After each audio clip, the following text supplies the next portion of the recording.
जज साहब अपनी ही माँ को आश्रम में छोड़ आए। आश्रम में माँ पर नजर रख सके इसलिए उधर के चौकीदार से दोस्ती कर ली थी और कुछ पैसे दे दिए थे। जज ने चौकीदार को अपनी दिल की बात आंखों में आंसुओं के साथ बता दी कि घर में पत्नी है जो माँ के साथ बदतमीजी से पेश आती है और पत्नी के कहने पर दोनों बच्चों ने माँ से बात करनी ही बंद कर दी। माँ को अकेलापन लगने लगा और इन सब वजहों से दिन भर रोती, इसलिए उसे आश्रम छोड़ने के लिए आ गए। तो चौकीदार ने कहा, जज साहब आपके सामने सारे सबूत थे कि कौन सही और कौन गलत है, लेकिन अपनी ही माँ के साथ न्याय नहीं कर पाए तो औरों के साथ क्या न्याय करते होंगे आप। ये बात जज साहब के दिल को छुप गई। चौकीदार की इतनी सी बात का इतना असर हुआ कि 2 रात नींद नहीं आई, 2 दिन से खाना नहीं खाया और कोर्ट भी नहीं गए।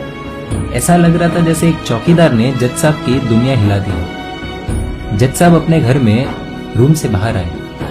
दोनों बच्चे और पत्नी खाना लेकर इसी इंतजार में खड़े हैं कि कब खाना खाएंगे। तभी जज साहब ने एक कागज पत्नी को और 2 अलग कागज अपने बच्चों के हाथ में थमा दिए। कागज की एक लाइन पढ़ी तो पत्नी के हाथों में से थाली गिर गई।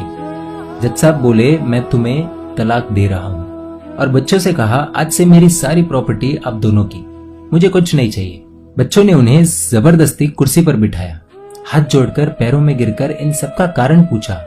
आंखों में आंसुओं के सैलाब के साथ जज साहब बोले कि मैं मेरी 65 वर्ष की माँ को आश्रम छोड़ के आया हूँ, अनजान लोगों के भरोसे छोड़ के आया हूँ, और आप सब कारण पूछ रहे हैं। हम लोगों को शर्म आनी चाहिए।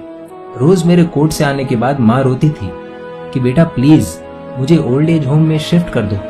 आप में से किसी ने भी माँ से सीधे मुंह बात नहीं की और ये भी भूल गए कि जिस जज को आज पूरा शहर सलाम करता है, उसी जज को बनाने में उस माँ का कितना बड़ा रोल है। कभी दूसरों के घरों में काम करने जाती तब भी मुझे अकेला ना छोड़ती। ऐसी भगवान समान माँ को मैंने आश्रम में छोड़ दिया, और वो भी ऐसे लोगों के भरोसे जिन्हें ये तक नहीं पता कि माँ को क्या बीमारियां है।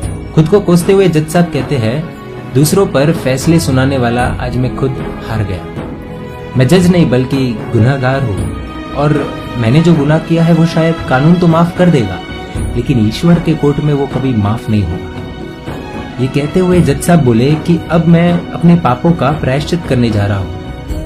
मैंने अपना सब कुछ आप लोगों को सौंप दिया है और अब अपनी माँ के साथ आश्रम में रहूंगा और उनकी सेवा करूंगा। पत्नी से जज साहब ने कहा कि याद रखना, आज तुमने उस माँ को आश्रम भिजवाया, तुम भी एक माँ हो, कल तुम्हें भी कोई आश्रम भेजेगी, तब तुम्हें मेरे इन शब्दों का अर्थ सही मायने में समझ आएगा। ये बोलकर जज साहब निकल लिए अपनी माँ के पास। आधी रात को चौकीदार भी जज साहब को देखते हुए चौंक गया। अंदर देखा तो माँ सो रही थी। करीब जाकर देखा तो पूरे परिवार की तस्वीर से लिपट कर रोते हुए माँ सो गई थी। आश्रम का प्रशासन भी जाग गया, क्योंकि पीछे पीछे माँ और बच्चे भी आ गए। उन्हें ये एहसास हो गया कि उन्होंने क्या पाप किया है।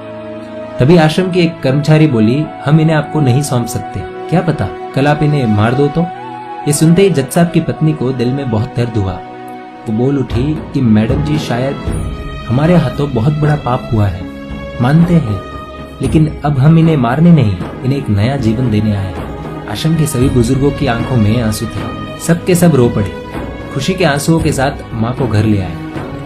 लेकिन वही आश्रम में अनेक आंखें ऐसी थी जो किसी न किसी का इंतजार कर रही थी। दोस्तों, इस कहानी का उद्देश्य तो आप सब समझ गए होंगे, इसलिए शेयर कीजिए और हर घर तक इस कहानी को पहुंचाइए, क्योंकि माँ तो माँ होती है। सब होगा तुम्हारे पास पर सुकून नहीं होगा। सुकून सिर्फ माँ के आंचल में होता है, और उस आंचल को बिखरने मत।